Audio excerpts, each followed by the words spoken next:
Alice, Here I Am. It is such a masterpiece. Oh, I didn't want to tell you too much off camera. right. But like, what an album. Thank you so much. I mean, every song, your feelings are there in the open, so pure, so raw. They cut straight to your gut as a listener. It's amazing. Well, I'm so glad you feel that way, because that is how I wrote them. Like, I just couldn't help it. You know, like these last few years, we've all been through so much, you know, the ups and downs of the world shutting down. And like, I had moved to Nashville and like, you know, in the midst of that. And I just had so much to process. And a lot of my previous albums have been more about like stories about being on the road and life. But like this one was just, I just had to get some things out. And, you know, luckily I feel like I get such a good response from people when I play these songs that they do hear themselves in them. You know, I tried to tap into universal feelings of just like, you know, questioning yourself and heartbreak and finding your place in the world. And I'm getting an amazing response to them. Yeah. I mean, everyone I talk to is like, yeah, that's a record that is like, you know, one of the best records of the year. And it has like long legs, you know? It's like a slow, steady burn of an album. Well, thank you. It really means a lot to hear that, because especially when you do put yourself out in a big personal way, you know, you're just like, I hope people like it. You know, I hope it hits people the way, you know, I'm imagining it will. And you're never really sure until you put it out and see how it really resonates with people. Totally. So and you know, one of the reasons why it's so good, I mean, among many, is it really is like a great storytelling record, like you said, and from your perspective or whatever, and understanding that you studied journalism. Yeah, I did. Yeah, and start to click, right? Because you really almost like have this great empathy towards whether it's yourself or the characters or whatever. Yeah, but you have this wonderful kind of like empathy in every song.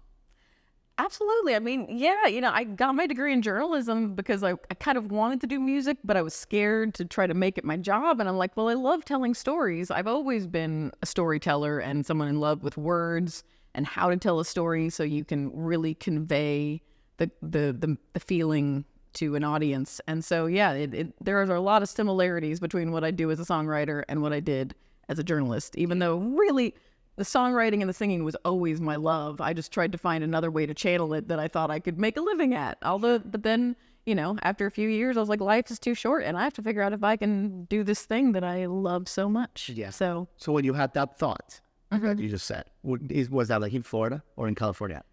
It was in Florida, but it wasn't until I moved to California later that I got up the guts to finally do it. It had been simmering for years, but I didn't actually pull the trigger until about 10 years ago when I was in California and I just quit my job. I moved back in with my parents for a few years to try to just go on the road and try to start building fans and try to figure out how to make a living at this, and then moved to Nashville to really make it real. So why, like, how was that process? Like when you had that breakthrough, like, you know, why did you decide, okay, it's now or never? You like you said, life is short, but was there like a moment? Was there an aha moment where you're like, I'm comfortable, but this is who I am? I think it was a slow build. I wish there was like an aha moment, but it was just like years of just really not feeling satisfied and just going, oh, one day I'm going to do this. One day I'm going to go after it. And just finally going like, one day has to be now or it's never going to be, you know, like I just reached a point where I was tired of spending all of my time at a job I did not enjoy at all, just watching the clock, just waiting till I could go home and pick up my guitar. And I just kind of reached that point where I just didn't want to do it anymore. And I just said, okay, let's do it now. Well, we're so glad you did. and okay, so you were in California for a little. Was the plan always to come to Nashville, or were you like trying it out there for a little bit? No, like because California is a great place to be for music too. Although it's not like Nashville. And I never quite felt like I fit in California. Like I found, you know, certain groups of people that I felt like were my like family out there. Like, oh, these people have the same mindset that I do. But California, it does have this overarching, like, just people are really going after things there in an aggressive way that like didn't really fit with how I wanted to do it. You know, like I here in Nashville, it just feels like there's more of a community feeling and like people lifting other people up. Whereas like California always just made it feel like it was like every man for themselves. a little more cutthroat, a little more aggressive, you know, which for some people that inspires them. And for me, it doesn't, you know, to me, it just feels more segmented, and you're like, I just want people to do this with, you know, because I just want to share this thing. And so I started coming to Nashville like for Americana Fest, or like just kind of coming through on tour. And I do remember the day that I decided to move to Nashville. Like I kept coming for Americana and just going, gosh, I love this community. And like, especially like in East Nashville, just finding a lot of people that I felt very like kindred with. But I was coming through on tour, and I don't know if you've ever been to the American Legion for the Honky Tonk Tuesdays, which now has moved to the East Side Bowl. But like, you know, for years it was at the American Legion, and it was this, you know, iconic night. And I booked a show on a Tuesday coming through on tour, and like a month before the show, I think it was either Kevin or Brendan called me, and he's like, so Rodney Carll wants to play the same night as you. And I'm all like, what? And then, you know, like a month before the show, he's like, oh, by the way, he's bringing Vince Gill on guitar. And I'm like, okay. And then Emmylou shows up and plays and sings harmonies, and like One of your heroes. and one of my all-time heroes. So like, I'm all of a sudden, like, I'm coming through Nashville just on a random Tuesday, and I'm opening for Rodney Carell and Vince Gill and Emmylou Harris at the American Legion. And I'm just like, I need to be here. Like, if this is a place where this kind of thing happens, I was like, I need to be here. And that's when the wheels started turning, and then like I moved like 6 months later. Oh my God. So because Emmylou's like one of you. Like her Grand Parsons. I mean, that's like your. oh my gosh, I know. And I didn't really get to talk to her that night because I mean, the American Legion is like a madhouse. So as soon as she was done singing, she like bolted for the door, and I had totally understood, because I knew, you know, she knew she was gonna be mobbed if she hung around. Right. I was really hoping I'd get to talk to her, but like just getting to like, stand a few feet from her and get to like, you know, play before her, and like getting a standing ovation for my yodeling right before Rodney Carell gets on the stage. It was insane. And so, and just her professionalism, right? Because I've been around her like 2 or 3 times, and what always strikes me is how she like still doesn't mail anything in. It's still like so professional, on time. I know. Everything is like, you know, like she was just starting out or something. Yeah, and the amazing thing about that night is that they were just like calling songs. They're like, hey, do you know this one? Do you know this one? And it was so amazing to watch Rodney and Emmylou and Vince just be like, oh, I think I know that one. You want to do it like in G? Okay, let's try that. You know, like they were like just spitballing songs that they all knew, like, which was just like, it was like you were sitting on like a living room jam with these 3 just iconic musicians. Are you like that? It's like if you're in a party in East Nashville with our mutual friends or whatever, and people start saying, hey, like, do you know this song? And you're like, yeah, I know that song. Like, are you like, for sure, yeah. Like at least in certain genre, like if you start calling like 70s country songs, absolutely, let's do it. You know, Emmylou, Linda Ronstadt, like all like those idols. Like, I mean, I grew up singing all those songs. And, you know, before I was able to do my own music so much, I played plenty of like bar shows where I'm singing everybody else's songs for 3 or 4 hours. So amazing that you do that. Don't you ever, if I was a singer, I would have the biggest scare that I would forget like my own lyrics on stage. That would be like my bass. Does that thing ever like cross your mind? Does that ever happen? Every once in a while, I do have this weird thing. Like if I don't think about it and I just get up and sing, I know every word. But if I go like, wait, am I going to forget this song? Like all of a sudden, like it starts to go away. Like when I start to really try to think about it, I just have to like, it's just more like this, you know, unconscious thing where your lyrics come out if you don't try. But sometimes if you try too hard, they do go away. And I have had that happen a couple times on stage, and it's like the most terrifying moment. So luckily it's only happened a few times. Yeah. And usually you just have to play it off with the audience, and they think it's hilarious, and you're like, I'm sorry. Builds connection. Right, exactly. Amazing. I do want to talk about the creation of the album in a second, but let me pivot to Nashville when you moved. I mean, yeah, I've seen you, you know, backstage. You're like such a core part of the community. Oh, Like how has the move to Nashville been? It does seem like this is like the perfect fit for you. You're just like, you're like a fish in water here. That's how at least Right. I see it. I'm glad it comes across that way, because I do love it here. I love the sense of community, the fact that everyone is just writing songs together all the time. Like I tell on stage, like, because I've got a few co-writes on my new record with like Crystal Bowersox and my friend Melody Walker and things, and like I've started saying like, oh, I moved to town, and I started calling it the Nashville handshake. Like you know, everyone was just like, hey, you want to write a song sometime? Like, because I felt like as soon as I moved to town, everybody was just like, hey, let's write a song. And I had never been around that kind of thing. And it does build this sense of collaboration that I think doesn't exist in a lot of other music communities. I haven't seen it anywhere else. Yeah. I think it's unique. Yeah, and I really love it because I think it does open up these other opportunities to make a connection with another songwriter who you might not have hung out with otherwise. And you're like, hey, let's just try to write a song. And then in the process, you become friends and maybe collaborators in other ways. And, it fosters this sense of community that I really love here. And so, yeah, I really enjoy being here and look forward to being here longer and seeing what I can make of it. It's not an overnight town, as everyone will say. I've only been here for 5 years, and I'm trying to just keep making connections and seeing what happens. This is what I understand that was. So I was listening to Here I Am, and the last time I listened to it was last week, coming from Las Vegas. I was in the flight just listening to it the whole time, like 4 hours. I couldn't get out of my head that you recorded it in 2 days. Right. Because when we were growing up, and we were reading, in the magazines, how these albums that sounded as good as Here I Am, were made. It was like a month-long process. Right. How do you do that in 2 days? I can't fathom that. And I mean, I will say that a lot of the vocals we did do afterwards. We cut a couple of the vocals live, but I'm such a perfectionist and I was so nervous those 2 days in the studio that I feel like I couldn't really tap into a perfect vocal performance because I had barely slept. I was so nervous. I was just okay, my voice barely works, but we got all the band tracks. And I mean, that's just a testament to how good session players are here in town. I mean, the best musicians live in Nashville and they make records all day long and they know how to do it so well. I mean, yeah, I love telling the story about the producer Nick Buda, who's a session drummer in town, but he also produces records. And my friend KP, who runs Mule Kick Records that I'm on, she introduced me to him. She's like, I think you guys would get along. And he's like, yeah, let's make a record. He's like, but we're going to do it the Nashville way. And I'm like, well, what does that mean? And he just called a bunch of his buddies. For my audience. I know. I mean, at least according to the way we did it, he's like, he put the band together because he is a session drummer who knows all the best players in town. Kenny Greenberg on guitar, who's a legend around here. Ted Pecchio on bass. Jimmy Wallace on keys. And he's like, I'll get the band together. We'll go in the studio 2 days. That's fine.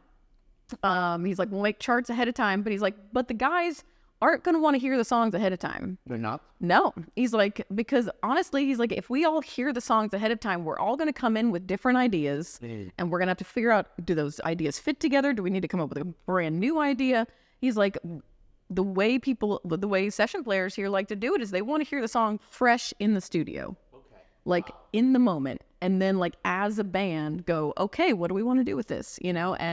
But that idea was terrifying to me. I'm like, I'm going to be playing my new record. These songs are so personal and mean so much to me with a group of guys who I've never met. Right. And they've never even heard the songs. What if they don't like the songs? Right? It was really terrifying. But it went just as well as he said it would. He's like, this is when the magic happens. When you get a group of guys in the studio who are that good and know what a song needs.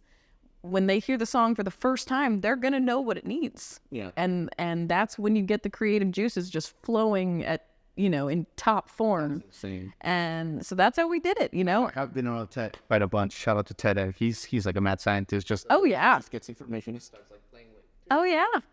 I'd play the song for them once, just acoustically on my guitar. Yeah. They'd have a chart, and they'd be kind of looking at the chart as I play it, and then they'd just be like, all right, let's plug in. And yeah, Ted would be like, oh, I think I hear upright on this one. I think, and then Kenny's like, oh, I think this guitar with this effect, and here, what about this melody? Lead into the, they're just off to the races as soon as they've heard it one time.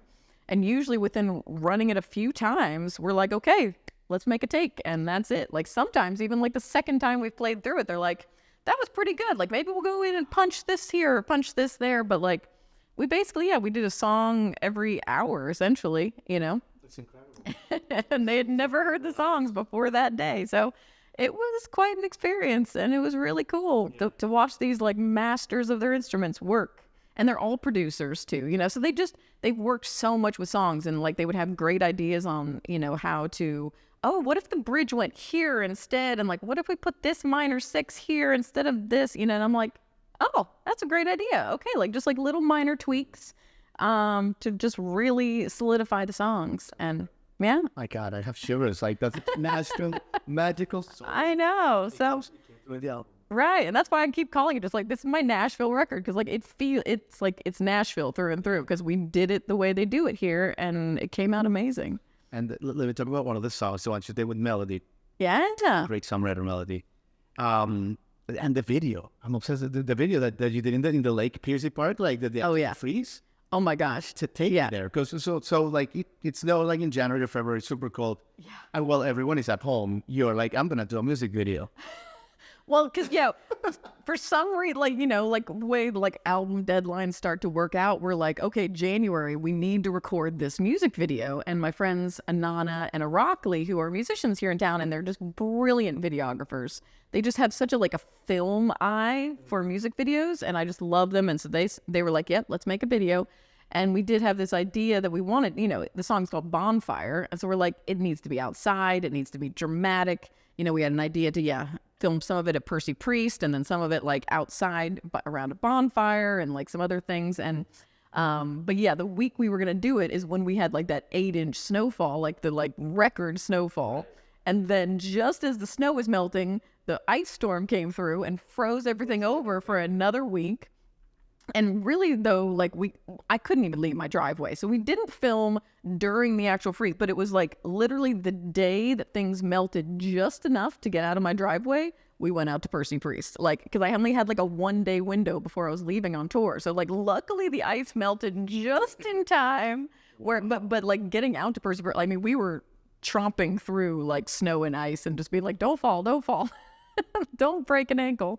And they did such a beautiful job. And one thing I like to point out about that video is they had this brilliant idea because they're like, it's such a moody, flowy kind of song. They're like, what we're going to do is we're going to speed up the song to twice the speed. You're going to sing it at twice the speed. So everything I was doing was just super fast and singing it at double time. And then they slowed it down to normal speed. So it looks like I'm moving in slow motion because they actually did slow it down, but I'm actually singing it in real time. So if you see kind of the dreamy effect, it looks like I'm moving in slow motion because I sang it at double time. Okay. So it's really, it was such a cool effect that I would have never come up with. I don't understand how these things are, but so yeah, I loved what they did with that video. Yeah, the whole project is wonderful. I think you're gonna play a song for us, but let me finish with this, Alice. You're such a great performer now, and I know you are. I'm excited to see you doing Americana Fest week and all that. Yeah. Thinking back to your early gigs, when you were at Borders, right, at 60 years old, you know what I mean, those gigs. Yeah. To take me to to your brain, to your soul. Were you always with that connection with the audience? Were you nervous? Did you grow into it? How was that your first gigs? I definitely, I've grown into it 1,000%, but I've always loved performing. We have videos of me at 5 years old, when my parents borrowed a friend's video camera, and I'm immediately I'm let me sing you a song.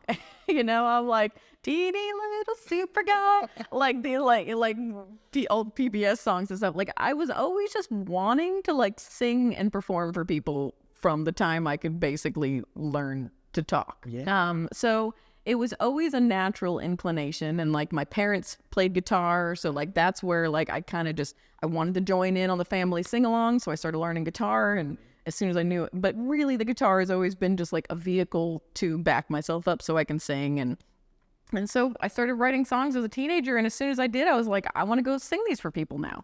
Even I didn't even know if they were good songs, but I just wanted to go sing for people, so I just started booking little shows. So it's always been a natural. When I talk to some of our friends or in the show, everyone says, "Oh, my first song was about whatever, something ridiculous." Yeah. Your first song, or one of your first songs was about to an ex-boyfriend or something, or ex-partner saying, you can't love them until you love yourself. You were already going You really did your research. Correct me if I'm wrong. No, it's true. It's I do talk about the first song, everybody loved it. And I don't, what's really funny is I feel I wrote that song and didn't fully even knew what it meant. It was the tag was, you don't love yourself enough to love me. And everybody was like, this is so deep. And I'm like, yeah, I think it is. I think I know what it means. I was still kind of grasping at it. Yeah. But I had really good influence. You know, I grew up, my parents, were listening to Graham Parsons and Emmylou Harris and Linda Ronstadt. And like, I was just like, these, and then of course, like, I also came of age during like the Lilith Fair era, you know, with just amazing female musicians on the radio, like giving me this like example of like, oh, that could be me, which I'm so glad I grew up during that time when women were such a focus, because if I hadn't, I don't know if I would have said like, oh, I could do this, you know, like watching Jewel and Alanis Morissette and Sarah McLachlan and all these powerful, oh yeah, and Dixie Chicks, and like they're just, it's harder for women in the industry these days than it was. There was like this little pocket of time where they were like, oh yeah, women could do this, you know? And I don't know. Different conversation. I know, we don't have to get too deep into But the fact that, like, I mean, women, everyone agrees, does make the best music. Like, it's not even, like, arguable. Like, if someone had to do the best Right. artists in Nashville, 17 would be women. Like, right now, like, it's just, like, the way it is. Yeah. I know, another conversation for another day, but I sincerely appreciate that you are enjoying my new record. It means a lot. Thank you for coming, and thank you for, putting that out into the world. It matters. It means a lot. And it's going to find a lot of souls when you won't even know it, but it will. Thank you so much. Yeah, do you want to take us away with a song? Yeah. Okay, let's do it. Hi, I'm Alice Wallace, and this is my song, Imposter.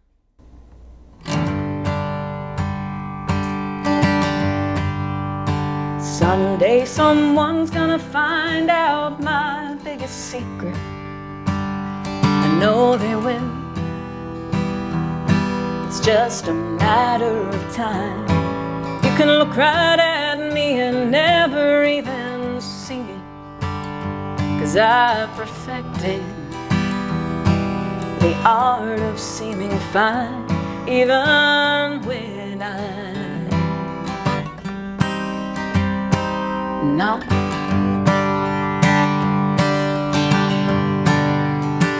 Someday someone's gonna figure out what I've been hiding.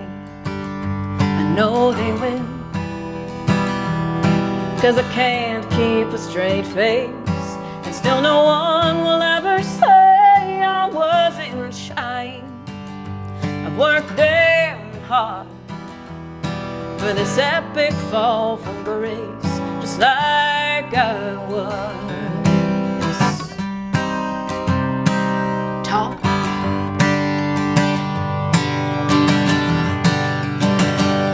And so what if I do? So what if all of my worst fears come true? Sure, the sky might fall and the truth might turn to doubt, but it's time.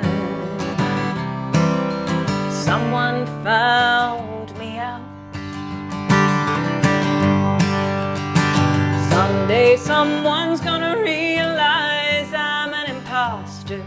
I know they will. It's just a question of when they'll shake their heads and say, well, this is gonna cost her. They won't understand why I risked it all just to pretend that I was someone else.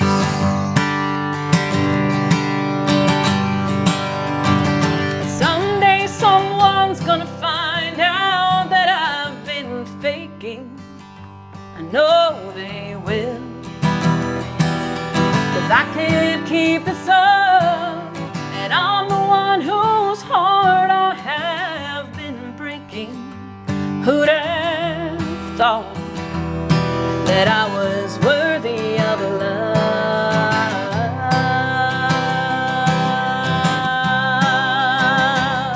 And so what if they do? So what if all of my worst fears come true? Sure, the sky might fall and the truth might turn to doubt, but it's time. Someone found me